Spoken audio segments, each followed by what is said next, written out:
अब अगर हम लोगों पर जो विपत्ति आई, अगर उसको ब्रह्मा अपनी घड़ी से नापने लगेंगे, हम लोग तो कहते हैं 4 बरस से 10 बरस से कष्ट भोग रहे, हमारे लिए 10 वर्ष का बड़ा महत्व है, पर चारों युग ब्रह्मा की आयु का जो वर्णन किया गया है ये कह करके किया गया है कि चारों युग जब 1000 बार व्यतीत हो जाते हैं तो ब्रह्मा का एक दिन होता है।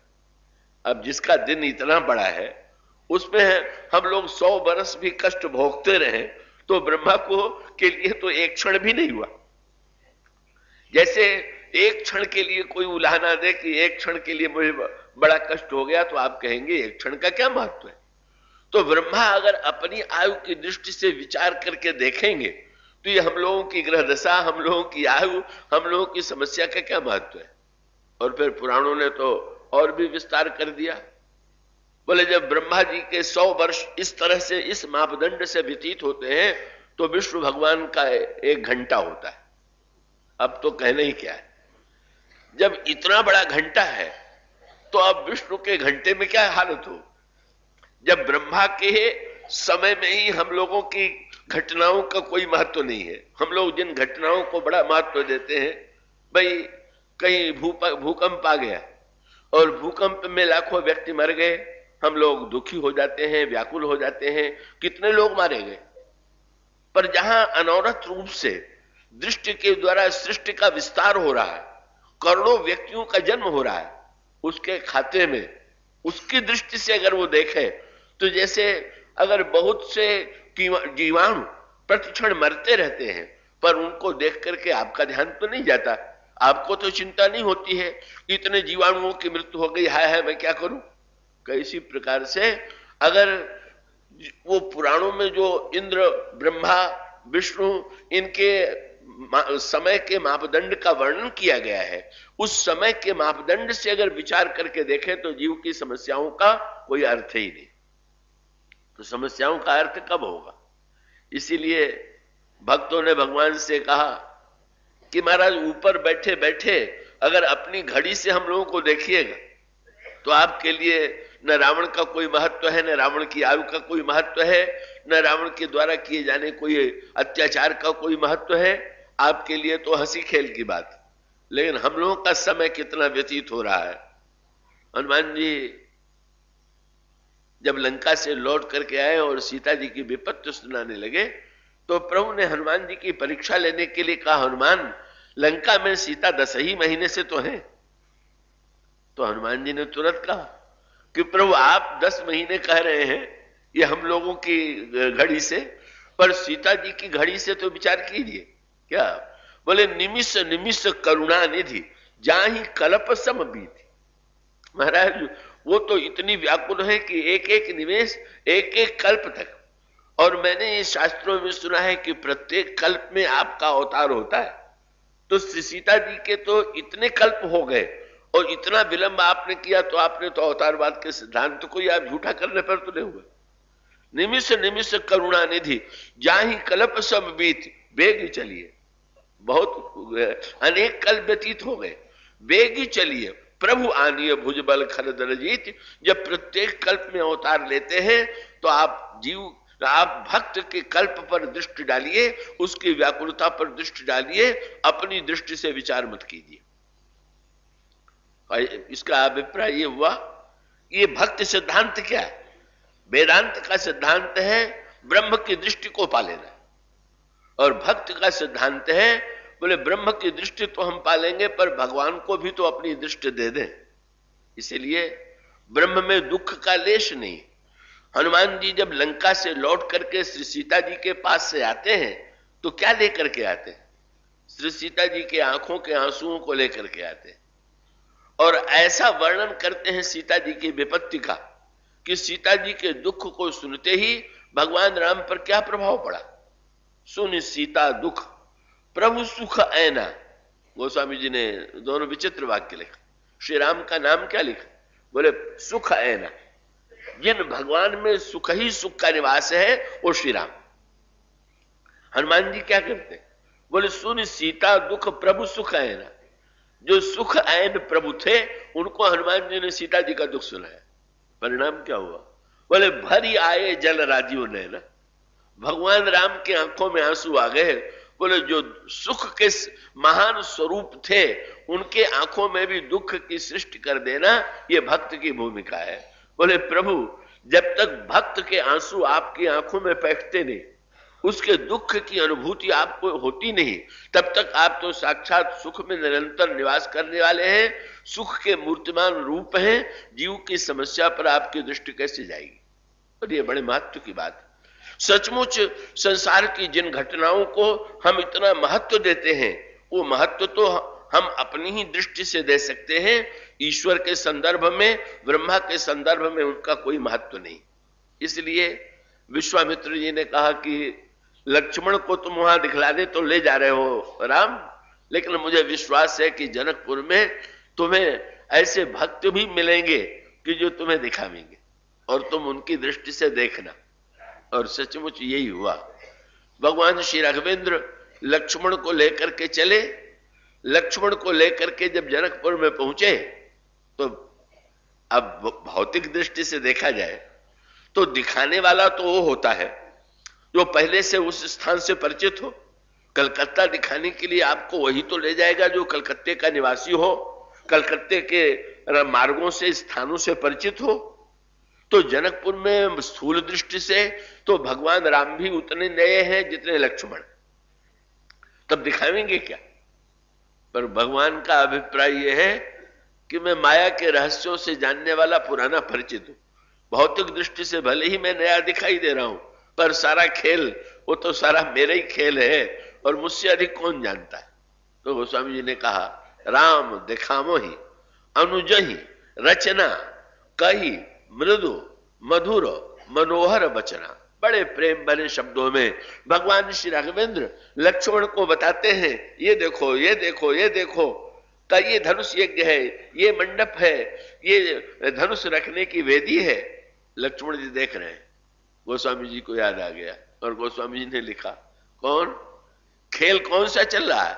बोले लव निमेष मह भुवन निकाया रचई जासु अनुशासन माया भगत हेतु सोई दीन दयाला चितवत चकित धनुष मखसाला। भगवान राम कहले लक्ष्मण ऐसी रचना कभी देखने को नहीं मिली। हंसी आ गई। बोले सचमुच जैसे भगवान के विषय में कहा जाता है कि अपना सौंदर्य देख करके भगवान स्वयं मोहित हो जाते हैं, ठीक इसी प्रकार से स्वस्थ सौभगर्दे एक बार माया का रचना कौशल देख करके ब्रह्म स्वयं चकित हो गए और लक्ष्मण जी को चकित भाव से दिखाने लगे। अद्भुत अद्भुत। बस मानो जीव ने ब्रह्म की दृष्टि से माया के इस माया राज्य की रचना की दिव्यता को देखा। पर उसी समय जनकपुर में रहने वाले जो बालक थे वो आ गए और वो बालक जो है भगवान श्री राम का हाथ पकड़ करके लगे दिखाने। बोले आपने तो इनको दिखा लिया, पर आपको दिखाने वाला भी तो कोई चाहिए, अब हम आपको दिखाते। और उन्होंने जब दिखाया और दिखाया ही नहीं, बड़ा बढ़िया अवसर मिल गया। अब भगवान राम की सुंदरता देख करके मन होता है कि जरा इनका हाथ छू ले, लेकिन अब ऐसे किसी का हाथ पकड़ लिया जाए तो अशिष्टता लगेगी। तो बालक जब दिखाने वाला जब कोई हाथ पकड़ के कहता है इधर देखिए, तो गोस्वामी जी कहते हैं सब शिशु यही मिस प्रेम बस परसी मनोहर गाथ। सारे बालक जो हैं बस हर बालक अपनी ओर बोले इधर ही क्यों देख रहे हैं, जरा इधर भी तो देखिए, का दिखाने लगे।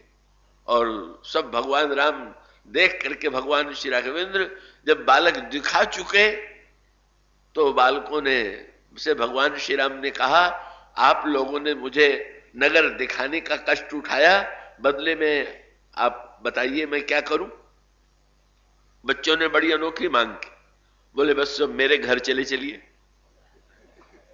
और फिर जो जनकपुर में भगवान श्री राघवेंद्र बच्चों के कहने पर उनके घर सब शिष्य, गोस्वामी जी ने कहा जितने बालक हैं वो सब के सब भगवान श्री राम को निज निज रुचि सब ले ही बोलाई। और तब सहित स्नेह जाई दो भाई। लक्ष्मण जी ने मुस्कुरा करके देखा, बोले आप तो मुझे तुरंत लौटाने के लिए आए थे, आप स्वयं ही विलंब में फंस गए। और उसका अभिप्राय क्या कि वेदांत की दृष्टि से माया से तुरंत मुक्त हो जाना यही परम कल्याणकारी है। उसमें तुरंत की आवश्यकता है, ज्ञान की दृष्टि की आवश्यकता है। पर भक्तों की जो भक्ति है, प्रीति है, उस प्रीति में तो प्रभु को भी विलंब में बांध लेने की शक्ति है, विलंब तक रोक लेने की क्षमता है। परिणाम यह होता है कि बालक अपने अपने घरों में ले जाते हैं। और इसीलिए भगवान श्री राम जब लौटने लगे तो भगवान श्री राम ने लौटते समय लक्ष्मण से कहा, लक्ष्मण मैंने गुरुजी से तो वचन दिया था कि नगर दिखाई तुरंत ले आऊं, और यहां मैं ऐसे चक्कर में फंसा कि मैं स्वयं विलंब से जा रहा हूं, कहीं गुरुजी पूछेंगे तो नहीं। लक्ष्मण जी ने कहा पूछेंगे नहीं, गुरुजी तो पहले से जानते थे, क्योंकि गुरुजी ने पहले श्री राम से कह दिया था। जब भगवान राम ने कहा तुरंत ले आऊं तो उन्होंने कहा कि यह वचन मैं नहीं मानता। क्यों? भगवान राम से उन्होंने कहा, सुनि मुनीस कह बचन सप्रीति, कस न राम तुम राखो नीति, धर्म से तो पालक तुम ताता। राम तुमने मुझसे आज्ञा मांगी है तो ये तो तुम्हारे लिए उचित है, तुम मर्यादा की रक्षा करने वाले हो, इसलिए तुम्हारा मुझसे पूछना स्वाभाविक है। और इसलिए तुमने आज्ञा मुझसे मांगी और मैंने दिया। लेकिन जो तुमने ये कह दिया कि मैं तुरंत ले आऊं, उससे मैं छुट्टी दे देता हूं अभी से। क्यों? बोले यहां तो तुम मर्यादा पुरुषोत्तम बन के जा रहे हो, पर वहां तुम्हारा एक दूसरा रूप बदल जाएगा। और एक ही पंक्ति में विश्वामित्र जी ने दोनों की ओर संकेत किया। विश्वामित्र जी ने कहा, सुनि मुनीस कह बचन सप्रीति, कस न राम तुम राखो नीति, धर्म से तू पालक तुम ताता, लेकिन प्रेम विवश स्वतंत्र थोड़ी हो। यहां की मर्यादा की बात यहीं तक है। जब प्रेम की पराधीनता आवेगी तो बोले प्रेम विवश सेवक सुखदाता, तो अच्छा यही रहेगा कि यहां धर्म से तू पालक बने रहो और जनकपुर में प्रेम विवश सुखदाता बन करके मुझे कोई आपत्ति नहीं। भगवान श्री राघवेंद्र आकर के गुरु वशिष्ठ के चरणों, महर्षि विश्वामित्र के चरणों में नत होते हैं, मानो भगवान ने दिव्य माया का रहस्य भक्त को बताया, भक्त ने उस रहस्य का आनंद लिया और धन्य हो गया। यहां पर ब्रह्म जीव और माया के संदर्भ में गोस्वामी जी मानो ये बताना चाहते हैं, ये इसी बात को आगे चल करके गोस्वामी जी ने बड़े मीठे ढंग से लिखा क्या कि तीनों पथिक जब वन पथ में चल रहे थे तो वन पथ में चलते हुए लक्ष्मण जी को लगा कि प्रभु और श्री सीता जी को प्यास लगी होगी और आज्ञा मांगी कि आप आज्ञा दे तो जल ले आवे। और जब जल लेने के लिए गए तो कुछ विलंब हुआ, तो श्री सीता जी ने प्रभु से ये कहा कि जल को गए लखन है लरिका। महाराज लक्ष्मण जी जल लेने के लिए गए हैं, कहीं वन में मार्ग भूल न जाए। प्रभु ने मुस्कुरा करके देखा, आपने वन यात्रा के प्रसंग में तो लक्ष्मण के लिए कहा था, वीर धुरीण धरे धनु भाथा, मेरा देवर बड़ा वीर है, बड़ा धीर है, और आप कह रही हैं जल को गए लखन है लरिका। आपको डर लग रहा है कि वन में मार्ग भूल न जाए।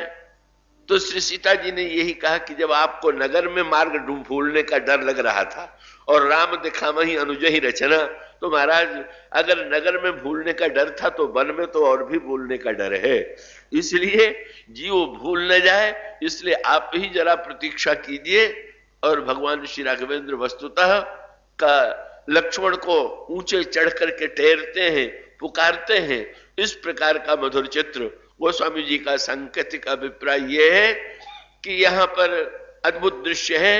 बस परिभाषा यह है कि केंद्र में है माया, माया से परे जो है वह ब्रह्म, माया से जो पीछे है वो जीव, पर जीव बड़ा चतुर है, वो बद्ध नहीं है, मुक्त है। क्यों? अगर वो सीता जी के ठीक पीछे पीछे चले तो केवल सीता जी दिखाई देंगी, श्री राम का दिखाई देना बंद होगा। पर श्री लक्ष्मण जी इतने चतुर चलने वाले हैं कि राम, गोस्वामी जी ने कहा, सी राम पद अंक बराए, लखन चलही मग दाहिने लाए। तो आगे राम लखन पुनि पाछे में वेदांत की दृष्टि से आगे और पीछे का संकेत।